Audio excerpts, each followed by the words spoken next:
Hello, today we will be looking over TDreads' Five Nights at Freddy's timeline and why it makes no sense. But first, who is TDreads? Well, prior to his timeline, he has published a fantastic theory called Lefty DCI, releaser of a banger song. Afton is the greatest writer on earth. He makes Tolkien fucking look like a word. So let's party and let's party again. Cause what Chica is William Afton. Overanalyzer extraordinaire, breaker room map hater, Andrew enjoyer, and friends with many rising stars in the Five Nights at Freddy's community. Now, let's read his timeline. The modern FNAF timeline from the perspective of someone who's been theorizing for 10 plus years. A thread! 1979, William Afton and Henry Emily start developing animatronics for children's entertainment. This is when Afton's fascination with robotics and AI begins. Fredbear's Family Diner was developing around this time and soon to open. Henry and William's fazbear Entertainment Company contracts Edwin Murray to create animatronics for their projects. Edwin has a son named David. True, there he does have a son named David, and designs the mimic endoskeleton to keep him occupied. However, this results in Edwin paying less attention to his son. Very true, very true. His son gets hit by a car, and Edwin takes his anger out on the mimic before fleeing the factory. 1982. William sends a worker to retrieve Edwin's project. They also take the mimic. William thinks that this invention is too amazing to reveal yet, so he disguises it in the form of Circus Baby. What in the John FNAF is this? A new animatronic with the mimic endoskeleton and programming side. The agony of the mimic rubs off on William as he's around it, making him even more unstable. He tinkers with the mimic, aka Baby's programming, to give it features that mimic parents' voices and lure in children. William begins using Circus Baby to lure in small animals just to test its capabilities. 1983. William Afton has created Circus Baby's Pizza World, with Circus Baby the Mimic as the most advanced animatronic. Designed to capture children, his daughter, Elizabeth, loves Circus Baby and foolishly disobeys her father's warnings going near it. She is killed, but her soul shatters. One part merges with Baby, and the other inhabiting the Fredbear plush carried by her younger brother, Cece. Meanwhile, Michael cruelly bullies Cece, leading to the bite of 83 and Cece's death. William shuts down Circus Baby's Pizza World. He begins researching remnant and possession, thanks to Elizabeth's spirit being evident in Baby. 1984. William begins testing soul transference, first experimenting on small animals before moving on to children, using the mimic's AI and Circus Baby's possession to guide his work. As Freddy Fazbear's Pizza opens, he sees a new opportunity to test possession and kills Henry Emily's daughter, Charlie. Her soul then possesses the puppet, a security animatronic meant to protect children. Later that night, William Afton sneaks into the abandoned Circus Babies, retrieve Elizabeth's body from the mimic, and buries her in a secret mound in the woods. Meanwhile, Edwin, the creator of the mimic, drinks at Junior's bar. Struggling with his grief, William was also drinking. Will got thrown out and now stands outside the bar, not letting Edwin enter. When Edwin returns home, he finds the mimic is sitting on the couch, silently observing. The locked room, the muddy footprints at Edwin's house suggest that William buried Elizabeth in the woods.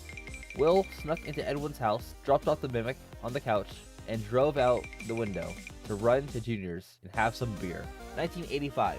After leaving the mimic at Edwin's house, William Afton, dressed as Spring Bonnie, lures 5 kids to the back of the room of Freddy's and kills them. He stuffs each into an animatronic. This is known as the Missing Children's Incident, the MCI.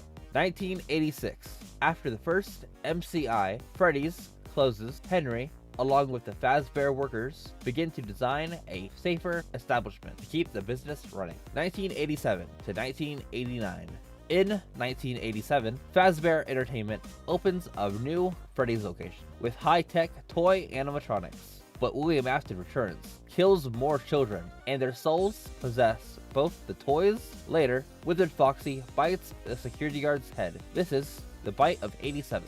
With all of these bad incidences, so much agony has built up in Henry. It swells in his stomach until eventually he can't take it anymore, and the agony bursts from his stomach as the shadowy agony creature by the name of Eleanor. It then flees Henry's house and won't be seen for a while. The remaining fazbear employees open a new restaurant, but it does terrible and makes no money, so it closes soon after. Okay. Late 1989, William Afton investigates the Mimic's origins and discovers Edwin Murray, its original creator. After the closure of FNAF 2's location, William hunts Edwin down, brutally murdering him to erase any trace of his research. The Mimic, still on the couch, observes, learning violence. Unlike the other souls, Edwin's vengeful spirit attaches directly to Afton, becoming the true force behind the suffering later on in Ultimate Custom Night. That has no evidence. What do you mean? 1991. After the latest Freddy's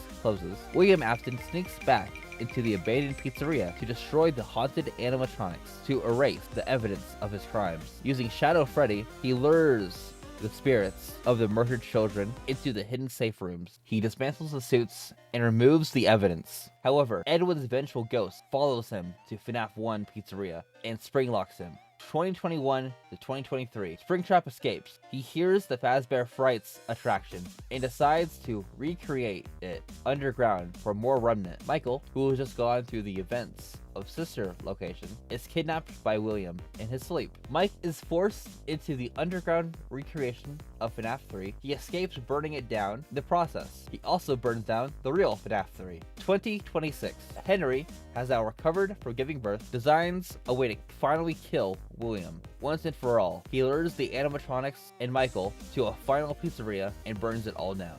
At the end, it said we'll see Eleanor again. The best FNAF character, Eleanor, that's definitely loved and not hated by everybody. Eleanor. Okay, so let's break this down. So first, the biggest thing is he says Edwin is the vengeful spirit, when if you listen to his hit song, it's clearly Andrew. Why is he taking a step back from that? Like, if you're gonna take a step back, just Cassidy. But yeah, it's that. Something I noticed was Couch Guy. So Couch Guy is the Mimic. Okay. Then we have the Mimic is Circus Baby. No, thank you. No. And I think we are forgetting the Orville elephant in the room. Henry giving birth to Eleanor. Look. In the Flesh is the greatest book on Earth. But I don't think we need that. I don't think we need that again. Then we have stuff that I guess can make sense. Like, Withered Foxy was the one that did the bite of 87. Which, yeah, I guess I can see that. He does go for the head. But, I don't know. I like Mangle. That makes Mangle more special. I do like how he interpreted Midnight Motorist, I will say. I do not care about Midnight Motorist at all. I liked it was an MCI victim, and now it's not. So I just find how Midnight Motorist is just a joke in this. Who's on the couch? That's not Mrs. Afton. That's not Michael. That's not Henry. That's just the Mimic. He's watching TV. He's learning about humanity. Like, he's basically being Ultron, watching TV and absorbing all the negatives of humanity. Then we have Yellow Guy is just William and Edwin. They just want to get drunk. Elizabeth is the Fredbear plush. I don't know. I don't think that has a bunch of water. I think that boat's gonna sink. I could see it. It would make sense because the Fredbear plush in general is an enigma. But I like the idea that it's just a glorified walkie-talkie. I don't know. This timeline I feel is a little sketchy, a little fishy. This can't be his actual timeline. Just, I don't know. For somebody as knowledgeable on FNAF's lore, like TDreads is, dude made a whole 4-hour live stream on the logbook of all things. This guy knows his stuff, but he's just talking crazy nonsense in this. Man, I don't know. Like, well, from this, I guess TDreads can't be a reliable source for FNAF lore anymore. You gotta keep an eye on him. Yeah, thank you guys for watching. I normally don't make rant videos, but I feel this timeline deserved it greatly. My next video I have coming up for you all is going over Fazbear Frights story, Pizza Kit. Cause man, did that story make me upset. This is my first real video on the channel, so if you'd like to see more of me, go ahead and check out my Pokemon channel, where I go over bizarre quotes and just the flat out weird side of Pokemon. Thanks for watching. See you guys later.